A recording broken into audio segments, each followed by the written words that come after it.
എല്ലാവർക്കും നമസ്കാരം. എൻ്റെ പുതിയ വീഡിയോയിലേക്ക് സ്വാഗതം. സോ ഗായ്സ്, ഫൈനലി കങ്കുവ എന്ന് പറഞ്ഞ സിനിമ കണ്ടു, സൂര്യയുടെ. ഒറ്റ വാക്കിൽ പറഞ്ഞു കഴിഞ്ഞാൽ വിഷമിച്ചു പോയി കണ്ടിട്ട്. ആ കൂടി വിഷമം തോന്നിയ സിനിമ കണ്ടപ്പോൾ. എന്താ അറിയൂ, അത്രയും മഹാമാരകമായ ബോറൻ രീതിയിലാണ് സിനിമ ടോട്ടലി ഉണ്ടാക്കി വെച്ചിരിക്കുന്നത്. അഭിനയമായാലും ഗ്രാഫിക്സ് ആയാലും കഥയായാലും ഡയലോഗ്സ് ആയാലും മ്യൂസിക് ആയാലും എഡിറ്റിങ്ങും ഒക്കെ ഒരുമാതിരി എന്താ പറയാ, തല്ലിപ്പൊളി എന്ന് പറഞ്ഞാൽ തല്ലിപ്പൊളി. ക്വാളിറ്റി ഇല്ലാത്തൊരു സിനിമ സത്യം പറഞ്ഞു. OTT കണ്ടത് നന്നായി എന്നാണ് ഇപ്പം തോന്നുന്നത്. ഞാൻ തിയേറ്ററിലൊക്കെ പോയി കാണുന്ന ഭയങ്കരമായിട്ട് ആഗ്രഹം ഉണ്ടായിരുന്ന ഒരു സിനിമയായിരുന്നു. ഞാൻ സൂര്യയുടെ ഒരുവിധം സിനിമകളൊക്കെ ഞാൻ തിയേറ്ററിൽ തന്നെ പോയി കാണാൻ ശ്രമിക്കുന്ന ഒരാളാണ്. പക്ഷേ OTT വരെ വെയിറ്റ് ചെയ്യേണ്ടി വന്ന സിനിമ കാണാൻ. എന്തായാലും അത് പാഴായിപ്പോയില്ല. OTT വരെ വെയിറ്റ് ചെയ്ത് നന്നായി എന്ന് എനിക്ക് തോന്നിയുള്ളൂ. ബിക്കോസ് അത്രയും പരിതാപകരമായ ഒരു സിനിമ. സ്റ്റാർട്ടിങ് ഒരു 10-15 മിനിറ്റ് ഒരു വെറുപ്പിക്കല്. അസഹീനമായിരുന്നു അത് സീൻ. ഞാൻ പിന്നെ അതും കടന്ന് കണ്ടിരുന്നത് പറഞ്ഞാൽ എനിക്ക് ആ പീരിയോഡിക് ഡ്രാമയിൽ എന്തെങ്കിലുമൊക്കെ ഉണ്ടാവും എന്നുള്ള എനിക്കൊരു ഒരു മനസ്സിലിങ്ങനെ ഒരു ഇതുണ്ടായിരുന്നു. സൂര്യല്ല എന്തായാലും ഇതൊക്കെ കാട്ടിക്കൂട്ടലാണെങ്കിൽ അതിലെങ്കിലും ഒരു മികവുണ്ടായിരിക്കും എന്ന് എനിക്കൊരു മനസ്സിലിങ്ങനെ ഒരു ഫീലിംഗ് വന്നുകൊണ്ടിരുന്നു. അപ്പോൾ അത് കണ്ട് പിന്നെ അവസാനം കാർത്തിയുടെ ഒരു ക്യാരക്ടർ വരുന്നുണ്ടെന്ന് എനിക്ക് അറിയായിരുന്നു മുന്നേ തന്നെ. അപ്പോൾ അതൊക്കെ കാണണം എന്നുള്ളൊരു ഇതിലാണ്. പിന്നെ ബോബി ഡിയോളിന്റെ പെർഫോമൻസ് എങ്ങനെയുണ്ടെന്ന് എനിക്ക് നോക്കണമായിരുന്നു. അപ്പോൾ ഇതൊക്കെ കൊണ്ടാണ് സിനിമ മൊത്തമായിട്ടിരുന്ന് കണ്ടത്. അല്ലെങ്കിൽ ഒരിക്കലും കാണില്ലായിരുന്നു. പിന്നെ നമ്മളെ സൂര്യയാണല്ലോ, സൂര്യയുടെ സിനിമ നമുക്ക് അങ്ങനെ ഉപേക്ഷിച്ച് പോകാൻ പറ്റില്ലല്ലോ. പക്ഷെ സത്യം പറയാലോ, അതൊരു വൻ വെറുപ്പിക്കൽ എക്സ്പീരിയൻസ് ആയി എനിക്ക് തോന്നി കങ്കുവ. ബാക്ക്ഗ്രൗണ്ട് മ്യൂസിക് ഒക്കെ അതിശോകം, വൻ ശോകം. എന്താണത്, ഗ്രാഫിക്സ് ഒക്കെ ഉണ്ടല്ലോ എൻ്റെ ഭഗവാനെ. ഞാൻ 300-350 കോടി രൂപ ചെലവാക്കിയ സിനിമയാണെന്നാണ് അവർ പറയുന്നത്. എന്നിട്ടാണ് നമ്മൾ മറ്റേ ഇതിനു മുമ്പൊരു ഹിന്ദി സിനിമ ഇറങ്ങിയതല്ല, രാമനും സീതയൊക്കെ ഉള്ളത്. അതിനൊക്കെ മറ്റേ സൈഫ് അലി ഖാനൊക്കെ ഉണ്ടായിരുന്നു. അതിനൊക്കെ നമ്മൾ കളിയാക്കി ചെയ്തിരുന്നു.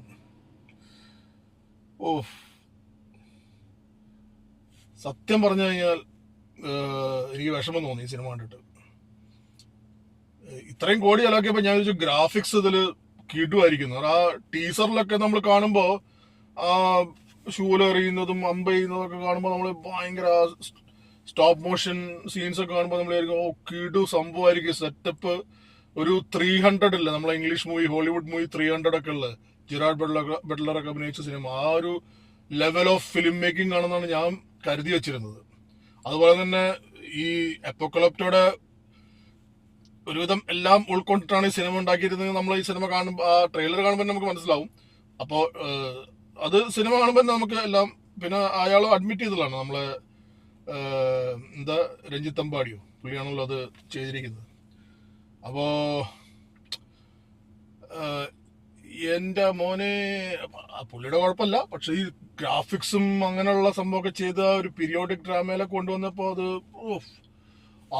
ബോറായി മാറി. സൂര്യനെ ഒരു മറ്റേ പ്രെഡേറ്റർ സ്റ്റൈലാക്കി മാറ്റിയിട്ടുണ്ട്. ഹെയർ സ്റ്റൈലൊക്കെ അങ്ങനെ തിരിയുന്ന സീനൊക്കെ, അതൊക്കെ പക്ക പ്രെഡേറ്റർ മൂവ്സിൽ കാണുന്ന അതേ സീൻ. ആ തിരിയുമ്പോൾ, ഫേസ് ടേൺ ചെയ്യുമ്പോൾ ഡ്രെഡ് ലോക്സ് ഇങ്ങനെ തിരിയുന്നതൊക്കെ പ്രെഡേറ്ററിന്റെ അതേ കറക്റ്റ് അതേപോലത്തെ ഷോർട്സ് ഒക്കെയാണ് വെച്ചിരിക്കുന്നത്. അതൊക്കെ പോട്ടെ, അതൊക്കെ സഹിക്കാം, അതൊക്കെ ഒരു ഇൻസ്പിറേഷൻ എന്നല്ല നമ്മൾ പറയണത്. അത് എനിക്ക് അതൊക്കെ ഇഷ്ടമായിരുന്നു. പക്ഷെ എന്താണ് സിനിമ, ആദ്യത്തെ ഒരു 10-15 മിനിറ്റ് ഒരു കുട്ടി എന്താ മറ്റേ ബയോകെമിക്കൽ ലാബിൽ നിന്നോ റഷ്യക്കാരുടെ ഇത് എസ്കേപ്പ് ചെയ്തിട്ട് നേരെ ഇന്ത്യയിലേക്കാണ് ചാടുന്നത്. ഈ റഷ്യയും ഇന്ത്യയും തമ്മിൽ ബോർഡർ ഉണ്ടോ? എനിക്കത് അറിയാൻ പറ്റാത്തത്. ഞാൻ അങ്ങനെ ആലോചിക്കുന്നു, റഷ്യ ഇന്ത്യയും തമ്മിൽ ബോർഡർ ഉണ്ടോ ശരിക്കും? അതിൻ്റെ ഇടയിൽ വേറെ കുറെ രാജ്യങ്ങളൊക്കെ അല്ലേ? അതും ഈ അഫ്ഗാനിസ്ഥാനും മറ്റേ ബലൂചിസ്ഥാനും പിന്നെ POK അങ്ങനെയുള്ള സ്ഥലങ്ങളൊക്കെ ആയിരിക്കില്ലേ അവിടെ ആ ബോർഡറിലുള്ളത്. ഇതിൽ കൂടെ ആ കുട്ടി രക്ഷപ്പെട്ട് നേരെ എത്തിയത് ഗോവയ്ക്ക്. ഷടാ, എന്ത് ലോജിക്കാണത്? പിന്നെ ഉണ്ട് റോമൻസ് കടൽ മാർഗം ഇന്ത്യനെ അറ്റാക്ക് ചെയ്യാൻ വരുന്നു. അങ്ങനെ വല്ല ചരിത്ര സംഭവം ഉണ്ടായിട്ടുള്ളൂ ശരിക്കും? റോമൻസ് എപ്പോഴെങ്കിലും നമ്മളെ ഇന്ത്യയെ കടൽ മാർഗം അറ്റാക്ക് ചെയ്യാൻ വന്നിട്ടുണ്ടോ? എൻ്റെ അറിവിലില്ല. എനിക്ക് ഓർമ്മയില്ല. അലക്സാണ്ടർ ദ ഗ്രേറ്റ് അവൻ റോമൻ ആയിരുന്നോ? ഗ്രീക്ക് അല്ലേ? എൻ്റെ ഒരു ഇനിയിപ്പോ വിക്കിപീഡിയയിലൊക്കെ നോക്കണം. എനിക്ക് തോന്നുന്നു അവൻ റോമൻ ആണോന്ന് എനിക്ക് സംശയമുണ്ട്. അവൻ ഗ്രീക്ക് എംപറർ ആയിരുന്നില്ലേ? അത് എൻ്റെ ബുദ്ധിമോശമാണോ എന്ന് എനിക്ക് അറിഞ്ഞൂടാ. പക്ഷെ എന്തായാലും റോമൻസ് ഇങ്ങനെ ഇന്ത്യനെ വന്ന് അറ്റാക്ക് ചെയ്യായിട്ടൊന്നും എനിക്ക് വലിയ അറിവില്ല. ഇനി അത് പോട്ടെ, അതും കടൽ മാർഗം വന്നല്ലെങ്കിൽ ഒന്നുമില്ല, കരമാർഗം വന്നിരിക്കണം. അങ്ങനെ ആയിരിക്കണം. ബിക്കോസ് അവര് കൂടുതലും ഈ കരമാർഗം വന്നിട്ട് അടിച്ചിരുന്ന ആൾക്കാരായിരുന്നു. ഓക്കെ, അത് പോട്ടെ, അതൊക്കെ ഒരു ഹിസ്റ്ററി റെഫറൻസിന്റെ പോകണം. പിന്നെ കുറെ 5 ദ്വീപുകള്, അതിൽ കുറെ ട്രൈബുകള്, അവര് അതുവരെ റോമൻസ് വരുന്നവരെ അത്യാവശ്യം കുഴപ്പമില്ലാതൊക്കെ നന്നായിട്ട് ജീവിച്ചത്. ഇപ്പൊ ഇവര് വന്നപ്പോഴേക്കും ഒരാൾ വന്നിട്ട് കുത്തിത്തിരിപ്പുണ്ടാക്കിയിട്ട് പ്രശ്നങ്ങൾ ഉണ്ടാക്കാൻ ശ്രമിക്കുന്നു, അതൊക്കെ ഓക്കെയാണ്. പിന്നെ ഈ പറഞ്ഞ പോലെ ഈ ഒരു പാസം ഉണ്ടല്ലോ, ഒരു പാസം, മറ്റേ വിജയുടെ പടത്തിലൊക്കെ ഉണ്ടാവുന്ന മറ്റേ തങ്കച്ചി പാസം എന്ന് പറഞ്ഞ പോലെ ഇതിലൊരു ഇവന്റെ അത് ശരിക്കും ഈ കങ്കുവയുടെ സിസ്റ്ററിന്റെ മോനാണോ അതോ വേറെ ഏതോ ട്രൈബിലെ ആളാണോ? എനിക്കത് അവർ വല്ലതും നീല കളറല്ലേ ഇടുന്നത്. എനിക്ക് അതൊന്നും ക്ലാരിറ്റി കിട്ടിയില്ല എനിക്ക്. അതൊരു വല്ലാത്ത ഇതായിപ്പോയി. അപ്പൊ അതിന് ആ മകന്, ആ ചെക്കന് വേണ്ടിട്ട് ഇവൻ എന്താ പറയാ, സ്വന്തം വീട്ടുകാരെയും നാട്ടുകാരെയൊക്കെ തള്ളിപ്പറഞ്ഞിട്ട് ഇവൻ കാട്ടിപ്പോകുന്ന സീനൊക്കെ ഭയങ്കര ട്രാജിക്. സത്യം പറഞ്ഞ ഒരു ട്രാജഡി ആയി മാറി ഈ സിനിമ. ഒരു എഡിറ്റിംഗ് ഒക്കെ ഭയങ്കര വീക്കായിരുന്നു. ഭയങ്കര വീക്കായിരുന്നു. സിനിമാറ്റോഗ്രാഫി പിന്നെ ഓക്കെ എന്ന് പറയാം, പക്ഷെ അതിൽ കുറെ ഗ്രാഫിക്സ് ഒക്കെ കാണിച്ചു കൂട്ടിയത് എന്റെ പൊന്നു. സത്യം പറയാം, അത് ചിലപ്പോ ബിഗ് സ്ക്രീനിൽ എങ്ങനെയാണോ, പക്ഷെ ഈ ചെറിയ സ്ക്രീനിൽ നമ്മൾ കാണുമ്പോൾ ഒരു മാതിരി കോമഡി പടം പോലെ എനിക്ക് തോന്നിയത്. ഒരു വല്ലാത്ത, പിന്നെ സൂര്യ ആയതുകൊണ്ട് നമ്മൾ ഈ പറഞ്ഞ പോലെ പിടിച്ചിരുന്ന് കണ്ടു ലാസ്റ്റ് വരെ. അത് ചില സീനിലൊക്കെ ഇവരെ ക്ലോസപ്പ് കാണിക്കുമ്പോൾ പല്ലിന്റെ മുകളിലൊക്കെ മറ്റേ ബ്ലാക്ക് സ്റ്റിക്കർ ഒട്ടിച്ചിരിക്കുന്നു. മറ്റേ പല്ല് തേക്കാത്തവരായതുകൊണ്ട് മറ്റേ പല്ലിന്റെ മുകളിൽ പൂപ്പലെ പിടിച്ച് അങ്ങനെ ഒരു വാരി മഞ്ഞ കളറൊക്കെ ഇരിക്കില്ല, നമ്മൾ സിഗരറ്റിന്റെ കറയൊക്കെ ആയിട്ട് വന്നത്. അതൊരു വാരുണ്ട്. മറ്റേ ബ്ലാക്ക് സ്റ്റിക്കറൊക്കെ മറ്റേ നമ്മൾ പൊട്ടൊക്കെ തോടല്ലേ, അതൊക്കെ ഒട്ടിച്ചു വെച്ചിരിക്കുന്നു പല്ലിന്റെ മുകളിൽ. അത് നിങ്ങളൊന്ന് ആ ഫിലിമൊക്കെ ഒന്ന് ഓടുമ്പോൾ ഒന്ന് പോസ് ചെയ്ത് കണ്ടു നോക്കട്ടാ. അതുപോലത്തെ മറ്റേ പൊട്ടും ഇതൊക്കെ ഒട്ടിച്ചു വെച്ചിരിക്കുന്നു, അല്ലെങ്കിൽ അതുപോലെ പെയിന്റ് അടിച്ച് വെച്ചിരിക്കുന്നു പല്ലിന്റെ മുകളിൽ, ഈ കറുത്ത കറ കാണിക്കാൻ വേണ്ടിട്ട്. എന്തൊരു വധാണ് അതൊക്കെ! ഇത്രയും കോടികൾ ചെലവാക്കിയ ഒരു സിനിമയുടെ മേക്കപ്പ് എങ്ങനെയാണോ വരുന്നത്? ഓ, അതുപോലെ മറ്റേ സൂര്യയുടെ മേത്തുള്ള മറ്റേ പൊള്ളച്ച് നിൽക്കുന്ന അത് എനിക്ക് തോന്നുന്നത് അത് ഇത്ര ആൾക്കാരെ കൊന്നതിന്റെ മാർക്കിംഗ് എങ്ങനെയാണോ? മറ്റേ പ്രെഡേറ്ററൊക്കെ ഉണ്ടല്ലോ, മറ്റേ ഒരു ഏലിയനെ കൊന്നു കഴിഞ്ഞാൽ നഖം പൊട്ടി ഇങ്ങനെ ആക്കുന്ന വെട്ടി അരയ്ക്കുന്നു. അതുപോലെ മറ്റേ വാരിയേഴ്സ് ഒക്കെ ഉണ്ടല്ലോ ഇങ്ങനെ മാർക്കിടുന്നു ഓരോരുത്തരെ കൊന്നു കഴിഞ്ഞാൽ. അതേപോലെ ഈ സൂര്യ അത്ര ആൾക്കാരെ കൊന്നതിന് ഇവിടെ ഇങ്ങനെ മാർക്കിട്ട് വെച്ചിരിക്കുകയാണ്. അത് മറ്റേ ഒരുമാതിരി ഈ വസൂരി വന്നിട്ട് എന്താ പറയാ, നമ്മൾക്ക് പൊളം പൊന്നില്ലേ, എന്നിട്ട് അത് ഉണങ്ങാതെ ഇങ്ങനെ നിൽക്കുമ്പോൾ അതുപോലെ ഒരു വൃത്തികെട്ട ഒരു പണ്ടാറം. അയ്യാ, അതൊരു മര്യാദക്ക് ഉണ്ടാക്കാൻ കുറച്ചുകൂടി രസമുണ്ട്. ഇതൊരു മാതിരി പൊളം പൊന്തി ചരങ്ങ് പൊന്തിയ പോലെ ഇരിക്കുന്നു സൂര്യയുടെ മേത്ത്. അയ്യോ, മറ്റേ അവന്റെ അച്ഛനായിട്ട് അഭിനയിക്കുന്ന ആളുടെ മേത്തും അങ്ങനെ ആ ഒരു വൃത്തികെട്ട ഒരു ടൈപ്പ് സാധനം. ഓ, അത് really screwed up man. I mean, അവര് എന്ത് പണ്ടാര ആർട്ട് വർക്കാണ് അതിൽ ചെയ്തിരിക്കുന്നത്. ആ വില്ലേജൊക്കെ ഉണ്ടല്ലോ, ഒരു ഭയങ്കര മറ്റേ കാട്ടാളന്മാരെ വില്ലേജൊക്കെ ആക്കാൻ ശ്രമിച്ച പോലെ. എന്നിട്ട് അതൊരു മാതിരി അതിലും നന്നായിട്ട് നമ്മളെ ബാംബു ബോയ്സിലൊക്കെ അവർ ചെയ്ത് വെച്ചിട്ടുണ്ട് സെറ്റൊക്കെ, നമ്മളെ കാട്ടിൽ ജീവിക്കുന്ന ആൾക്കാരെ. അതിലും ഇത്രയും ഒരു ലോ ബഡ്ജറ്റ് മൂവീസിൽ ഇതൊക്കെ എന്ത് ആർട്ട് വർക്കാണത്. അതുപോലെ കടലിലെ സീനൊക്കെ കാണിക്കുന്നുള്ളൂ. എന്താണ് സ്രാവൊക്കെ അറഞ്ചം പറഞ്ഞും ചാടിക്കൊണ്ടിരിക്കുകയാണ് കുട്ടികളെ കിടക്കുമ്പോൾ. പിന്നെ സ്രാവിന് വേറെ പണിയൊന്നുമില്ലേ? ഒരു സാധനം അവിടെ തൂക്കിയിട്ടുണ്ടെങ്കിൽ അറഞ്ചം പറഞ്ഞും ചാടിക്കൊണ്ടിരിക്കുന്നു. അത് ഒരു സ്രാവൊന്നുമില്ല, 10-25 സ്രാവുകൾ അങ്ങ് ചാടുകയാണ്. മറ്റേ ഈ ഇത്ര നാളെ ഒരു വിശന്ന് വലഞ്ഞ് നടക്കുന്നത്. കടലിൽ അവർക്ക് ഭക്ഷണമൊന്നും ഉണ്ടാവില്ലേ? എന്ത് കൂതറ സെറ്റപ്പാണ് ഇത്. എനിക്ക് ഭയങ്കര ഒരു എന്താ പറയുക, ഞാൻ ആ പീരീഡ് ഡ്രാമ ശരിക്കും എനിക്ക് ഭയങ്കരമായിട്ട് ആഗ്രഹം ഉണ്ടായിരുന്നു. അങ്ങനെ ഒരു നമ്മുടെ എപ്പോക്കൊളപ്റ്റൊക്കെ പോലെ ഒരു വല്ലാത്തൊരു ആ ഒരു ലെവലിലായിരിക്കും എന്നൊക്കെയാണ് ഞാൻ പ്രതീക്ഷിച്ച ആ ടീസറൊക്കെ ഉണ്ട്. പക്ഷെ അതിന്റെ ടീസർ അവിടെ കിടക്കുന്നു, സിനിമ അവിടെ കിടക്കുന്നു. ആ ഒരു 7 കാലത്ത് വരെ എത്തിയിട്ടില്ല. പക്ഷേ എന്താണ്, എന്നിട്ടാണ് നമ്മൾ മരക്കാരനൊക്കെ കുറ്റം പറയുന്നത്. മറ്റേ അതിന്റെ ഇത് പീരീഡ് ഡ്രാമ കാണിക്കുമ്പോൾ അതൊന്നും ശരിയായില്ല, അത് ഇന്ന ഫ്ലോ ഉണ്ടായിരുന്നു. അതൊക്കെ എന്ത് ഭേദാണ്.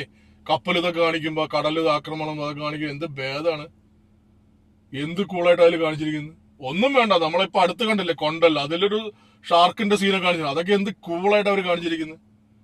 ഇതിന്റെ പകുതി ബഡ്ജറ്റ് പോലും ഇല്ലാത്ത സിനിമയാണ്. ഇതൊന്ന് 350 കോടിയോ. അങ്ങോട്ട് കാണിക്കുന്ന ഗ്രാഫിക്സ് ഒക്കെ മറ്റേ കഴുകണം, മറ്റേ എന്താ പറയാ, പരുന്തൊക്കെ വരുമ്പോ ഒരുമാതിരി പപ്പറ്റ് വരുന്ന പോലെയാണ് കാണിക്കുന്നതിനൊക്കെ. ഒരു ഒറിജിനാലിറ്റി തോന്നില്ല സിനിമയില്. എല്ലാം ഫേക്ക് ആയിട്ട് തോന്നുന്നത്, എല്ലാം ഗ്രീൻ സ്ക്രീനിൽ ഇട്ടിട്ട് എടുത്ത പോലെ നമുക്ക് ഫീൽ ചെയ്യാം. ആ ആ മുതലേനൊക്കെ ആയിട്ടുള്ള ഫൈറ്റ് എന്റെ പൊന്നു, സൂര്യയുടെ 10 ഇരട്ടി ഉണ്ട് മുതലയുടെ സൈസ്. എന്നിട്ടാണ് സൂര്യ അതിനെ പിടിച്ച് പൊക്കുന്നതും. ഒരു ലോജിക്ക് വേണ്ട അതിലൊക്കെ. ആ ബാഹുബലിയിൽ ഇതൊക്കെ കാണിക്കുമ്പോ പിന്നെ നമുക്ക് പറയാം അവനൊരു സൂപ്പർ ഹ്യൂമൻ സ്ട്രെങ്ത് ഒക്കെ ഉള്ള ഒരുത്തനാണെന്നുള്ളത്. അതിൽ പോലും ഇങ്ങനെയുള്ള ഒരു പൊട്ടത്തരം കാണിക്കുന്നില്ല. എന്നിട്ട് പോലും അവര് കുറച്ചുകൂടി ഡീസന്റ് ആയിട്ട് എടുത്തിട്ടുണ്ട്. പക്ഷെ ഇതെന്തോടെ ഇത്, അത് വെള്ളത്തില് ചെക്കനൊക്കെ മറ്റേ ഉളി വായുന്ന പോലെയാ വെള്ളത്തോട് നീന്തി പോകുന്നു, മുതലേക്കാളും ഫാസ്റ്റ് ആയിട്ട്. ഇവനാരും മറ്റേ മൈക്കൽ ഫെൽപ്സിന് ജനിച്ചതാണോ ഈ പയ്യൻ?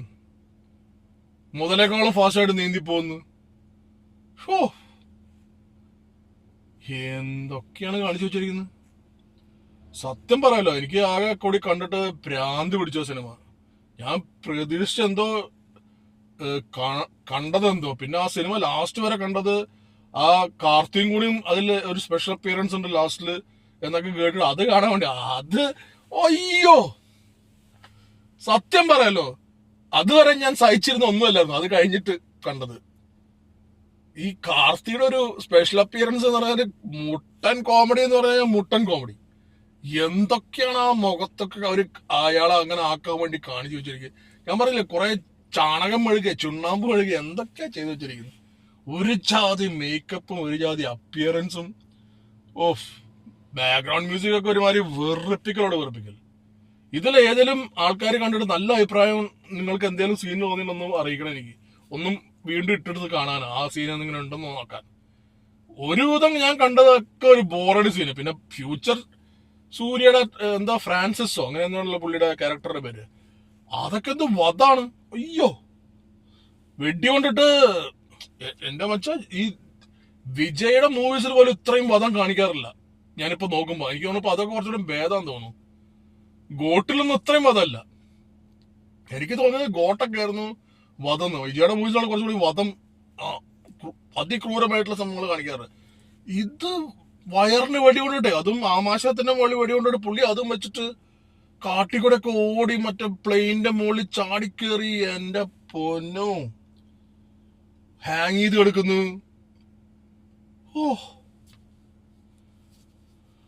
I swear.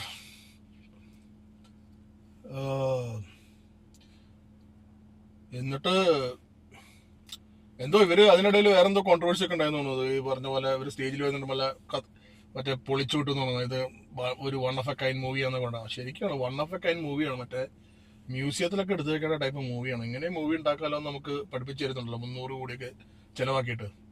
എനിവേ ഗൈസ്, ഇത് ചിരിക്കാനും പറ്റില്ല കരയാനും പറ്റില്ലാത്ത ഒരവസ്ഥ.